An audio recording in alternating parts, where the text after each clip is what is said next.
ndeko zali na kati ya kofandisa Nzambe parce que biso yo boye bato ya l'État bapoliticien bato ya ndenge na ndenge po aza moto ya droit de l'homme soki tozi baproblème tokokende wana il faut église ezala na vie kala ebisi alobi nazoya kosambela na bino dimanche babenga mpe pa conseiller ya président ya infrastructure abengi mpe alobi parce que balesa nazoya mpe dimanche kosambela na bino zama pamona bango eza bango bafandi wana okoya topesele bakotekelebale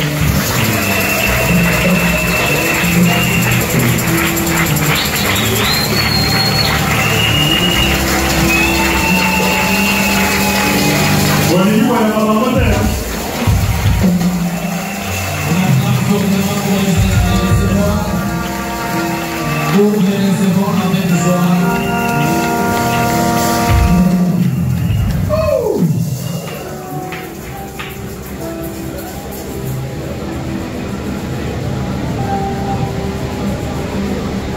L'église Ramona, ça va pas pour la paix, ça va pas voter. L'église voter. Voter du Sousou. Le Seigneur vous bénisse. Nous avons eu le privilège de venir de rassembler avec vous aujourd'hui. Une façon d'édifier, une façon d'encourager le pasteur Vanessa. Il continue avec le même élan. Pourquoi? Parce que Parce que à l'allure où nous voyons les choses aller dans le pays, ça c'est un pays des promesses. Et si les serviteurs de Dieu, si les hommes de Dieu ont laissé la place à l'infiltration, en tout cas on ne parviendra plus, peut-être on va perdre ce pays. Et si le diable ou le mensonge prend place à l'église, c'est-à-dire il n'y aura plus jamais de sainteté à l'église. Pourtant les hommes de Dieu, ce sont eux qui doivent s'élever. C'est eux qui doivent prier ensemble avec nous, afin que Dieu puisse illuminer la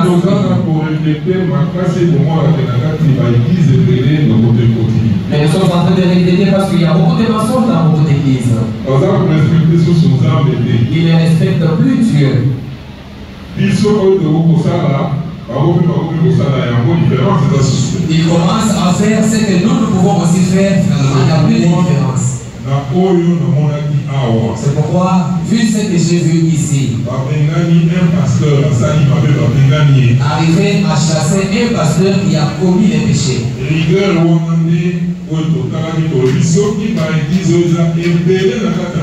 Cette rigueur-là, nous sommes ici, il y a de telles églises. Si l'église avait la rigueur, même la corruption finira à ce pays. L'infiltration est possible dans la Mboka et même la politique d'infiltration aussi. L'infiltration finira aussi bien dans les pays et même dans les mondes politiques.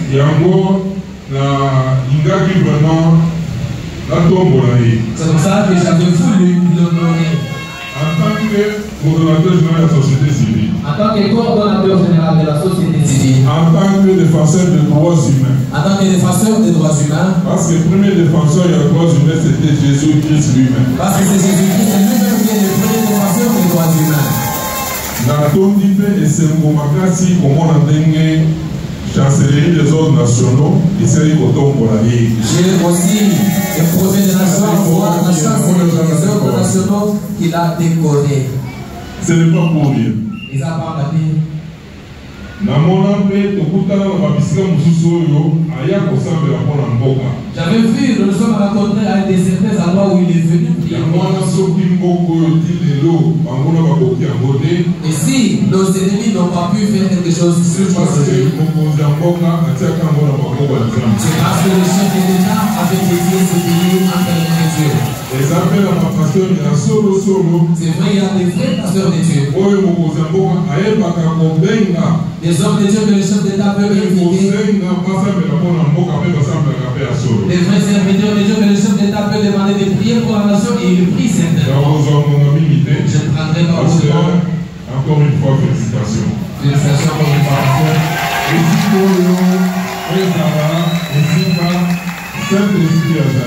Encore ici, ça doit être un endroit où il y a la bonne. Que ce soit un endroit où beaucoup d'autres personnes ne vont pas peur. Qu'il n'y ait plus de mensonges au sein de l'église. Là où Dieu existe, ça doit être une véritable église. Une église qui reflète la vie des gens. On doit respecter ces pays et que même les pays puissent aller de l'avant.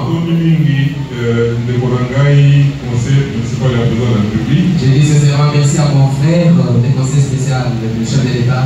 Oui, David Karina. David Moukeba. David Moukeba. Pourquoi c'est appelé ça?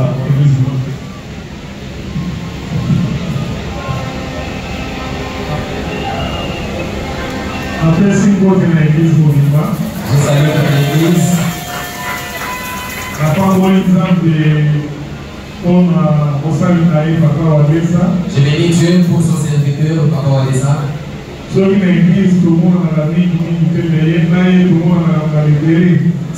on n'a pas l'habitude de se voir régulièrement à l'église, mais on se voit régulièrement avec lui ailleurs.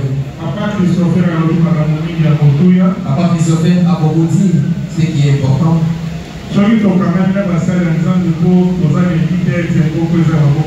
Si nous nous attachons aux serviteurs de Dieu, c'est parce que nous savons que ces pays entrent dans les mains de Dieu. Moi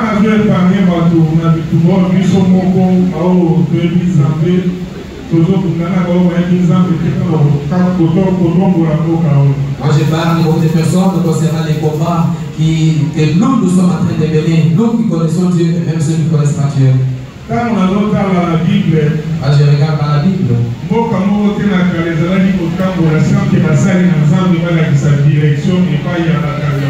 y a aucune nation qui marchait sans qu'il y ait des hommes de Dieu qui pouvaient donner des directives, même aux hommes politiques.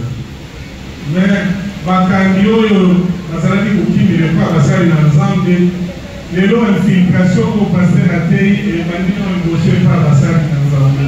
avant, les politiciens, les chefs s'est réfugiés vers les hommes de Dieu. Et curieusement, aujourd'hui, l'infiltration commence même au sein des hommes de Dieu.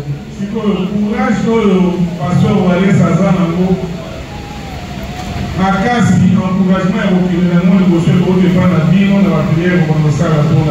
tout cas, le courage par le pasteur Walesa, il aura de la force pour aller de l'avant. Cette force viendra seulement de vous à partir de votre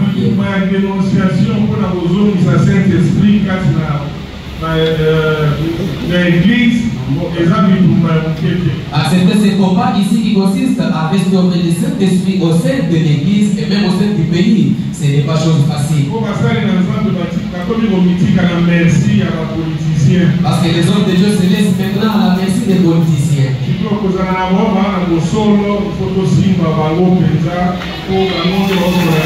Mais si nous avons des véritables hommes de Dieu, nous devons vraiment les soutenir parce que c'est eux qui causent avec Dieu.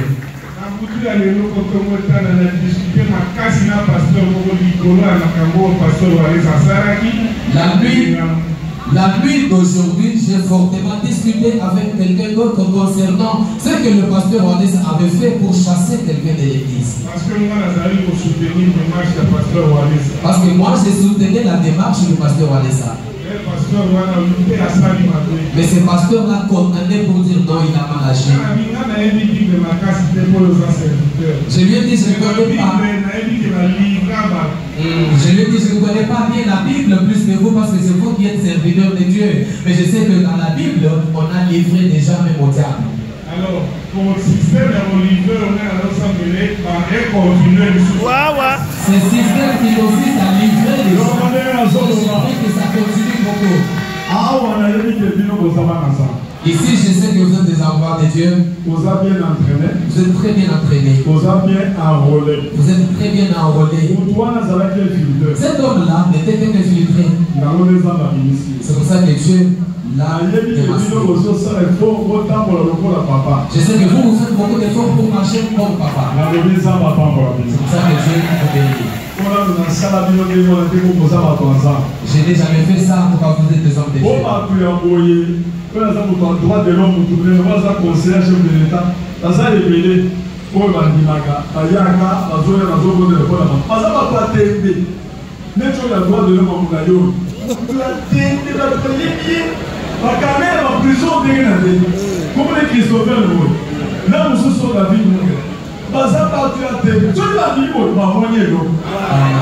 pas on va changer.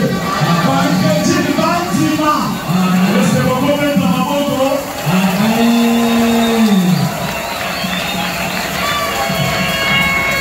Oh! Bon, tu sais, on va venir.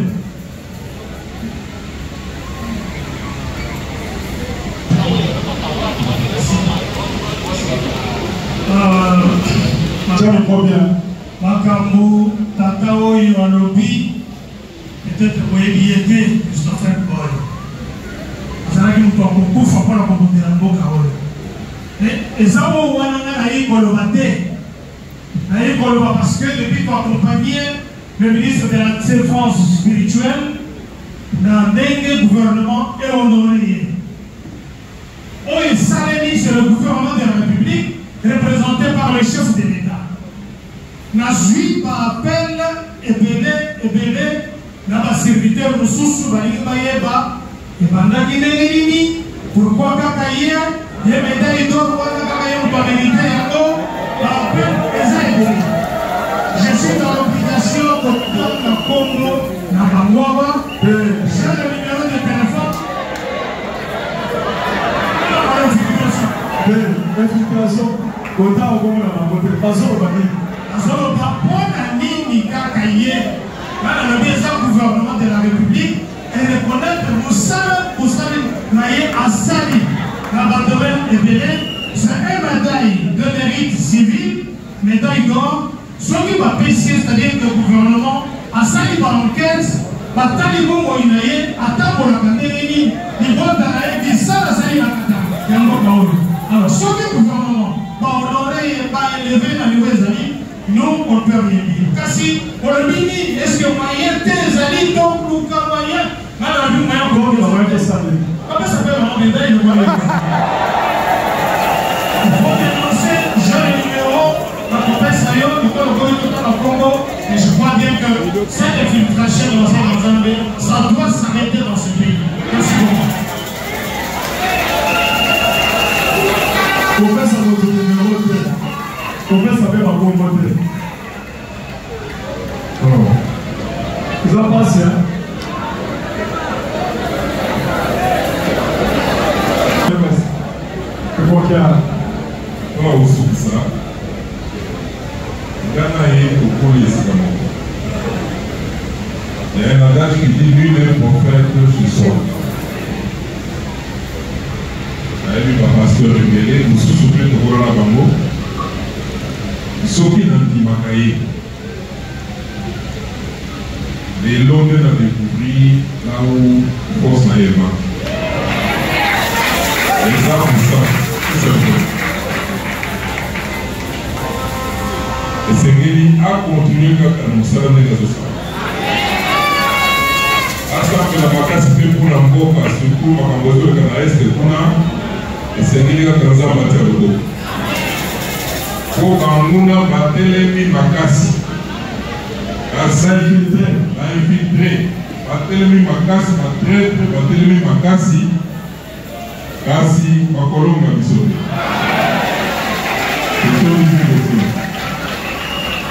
Donc, elle vous parle. Pour ça, il a dit que je suis malade. Vous savez, il y a un an. Maintenant, ça va être le total d'un vous avez.